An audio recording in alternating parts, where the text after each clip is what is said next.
We're moving our parts from our scrap engine over to our new used engine. There's certain gaskets that I would definitely replace, like exhaust if there was coolant on it. But if there is gaskets like this intake gasket for your throttle control, I really like this high-tech spray gasket. You can't really put too much on. You just give it a light little spray, both sides. Just let it sit for about 30 seconds to a minute, and it gets really tacky, but there's no chance of any extra. Like if you use silicone, you can have it squeezing in, and it can get messy. It's not under pressure or anything, it's just to keep the dirt and crap out. I really like this gasket spray. And also when I'm putting engines together, even if they're new gaskets, I generally still spray some of that on there. I've had really good luck with it. I don't like using impact guns, especially when I'm assembling engines. There's strip bolts, happen a lot. I know guys say, oh, I know the feeling of my gun perfectly and whatever. I still like doing it by hand. It might take slightly longer, but you know exactly how tight it's gonna go. Plus, no matter what it is, I like to snug up the bolts in a cross pattern and then tighten it accordingly. If you tighten all at once, yeah, it's nice and quick, but there is room for disaster, and that one time that it does go wrong will take longer than it would have if you did it all by hand. I know 100% that these are tight, they're not over tight.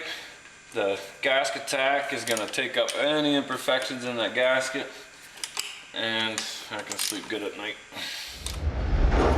So this is the torque converter off our Nissan. As you can see, this pump here is able to move inside, and that's kind of a big problem because when you're trying to install the torque converter horizontally, the pump drive falls down. You can't line up the splines. So what I've had to do is put the transmission up vertically off an engine stand or an engine hoist. Now we can drop the torque converter in. The problem with that is now any dirt that's around has a better chance of falling into the transmission. I have to drain the torque converter to be able to drop it on, because otherwise I spill oil everywhere. I don't know whether the tranny's leaking or not if I spill a bunch of oil in the bell housing here. And also I lose a lot of oil, so I have to replace the oil that came out of it. I don't like replacing the oil out of the CVT transmissions because I don't know when the last oil change was, and what happens is new oil has detergents in there. So you've got old oil in there, it works fine, and your gunk is kind of stuck in the corner, and that's fine, it stays there. You put new oil in there, it knocks everything loose, and you'll find after about 10,000 K, 5,000 K of running your new oil that you've got tranny issues. So I'm just crossing my fingers that this works. Here we go.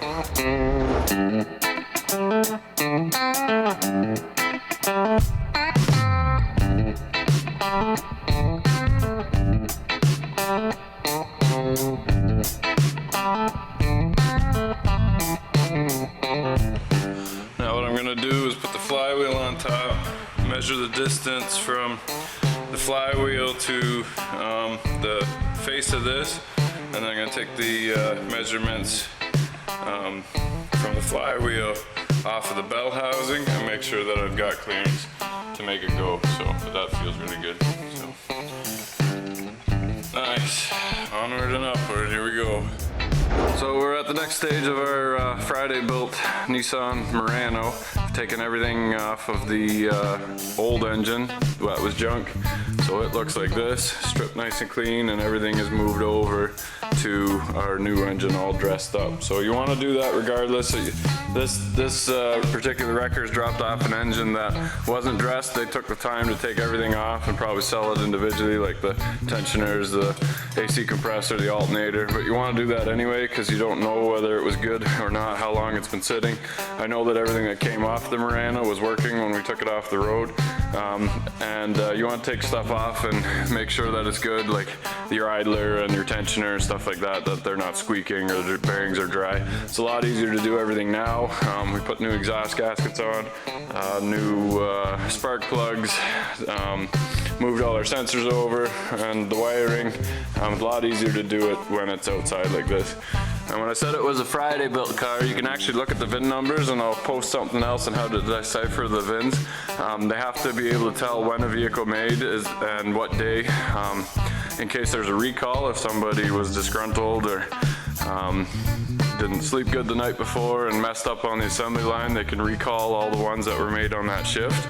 And I know it's a Friday car, one, through the VIN number, and two, because I've seen this lettering now. This is on the engine, this is on the subframe, and I also see yellow marks all over the transmission and on the torque converter.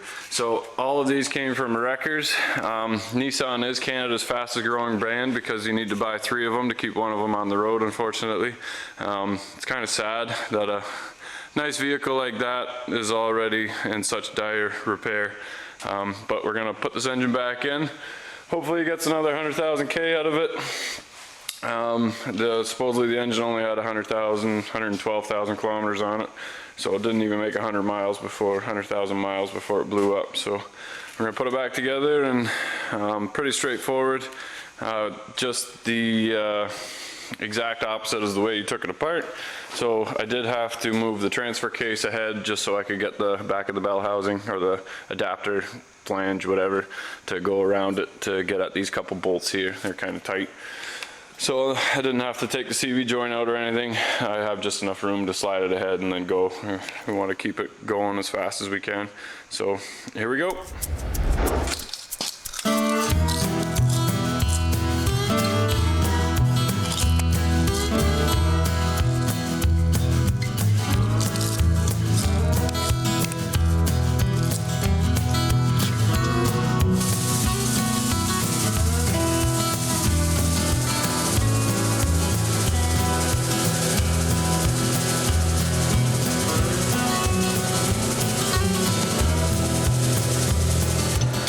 GMs, they have bolts that go into the torque converter.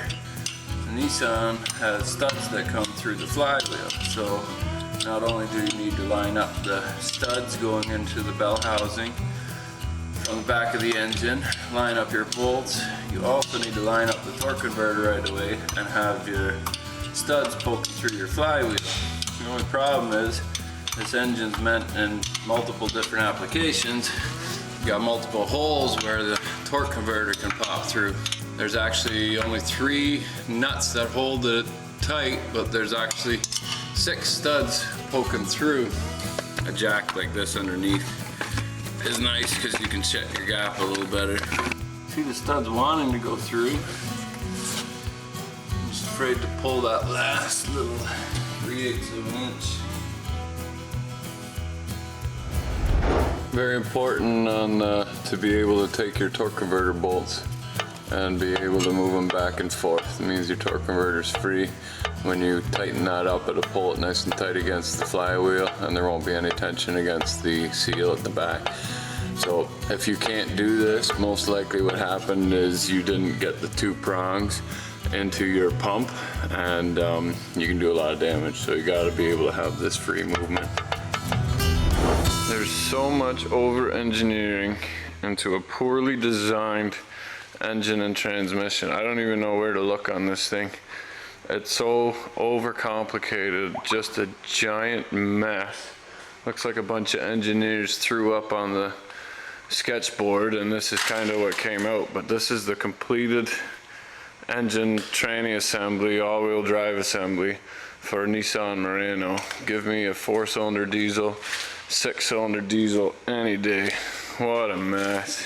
The only thing I left loose was my catalytic here because it's hitting our frame, and I don't want to snap anything because this is cast, so I've left the shroud off to remind me to tighten the bolts after, and I've also left a message on my tape box to remind me don't forget to tighten the cat, but not a big deal. I figured it out pretty quick when I fired it up. Other than that, we're ready to go back. About 4 hours. If you don't have a couple 100 hours of experience wrenching, this is a big job. So you are in. If you have a full-time job and you want to change your own engine, it'll take you a good couple weeks by the time you get enough hours to put it together, because it is a big job. So we're going to slide it back underneath and drop the body back on top of the subframe. Here we go. So the Nissan's back down again, and how I did that was I used the telepost. You can see him laying under there. I grab a hole in the frame, can't see it, but I support the car on the jacks. Then I raise the hoist up to get rid of my blocks underneath, and as soon as I can get close enough, I put my cherry picker on the top again, and now the engine's kind of hanging here, and I get more control to pull it up into the mounts, make sure I don't hit anything. With the hoist, it's really hard to do. I was going to use a crane, but not everybody's got a crane. It's kind of hard to make a video saying this is how I do it, and you can't because you don't have the tools that I do. And it's shop's full and it's cold, and I don't want the thing running inside. So take your time, do it nice and slow as possible. Nice to do it with two people, one person running something and keeping an eye on it, and another guy to keep an eye on something else. It's always something that you don't see at the back that catches and breaks, and it's a sensor or something, and all of a sudden you need to wait for parts again. So yeah, we're gonna lift that up and start tightening everything back up again, but that's basically about it.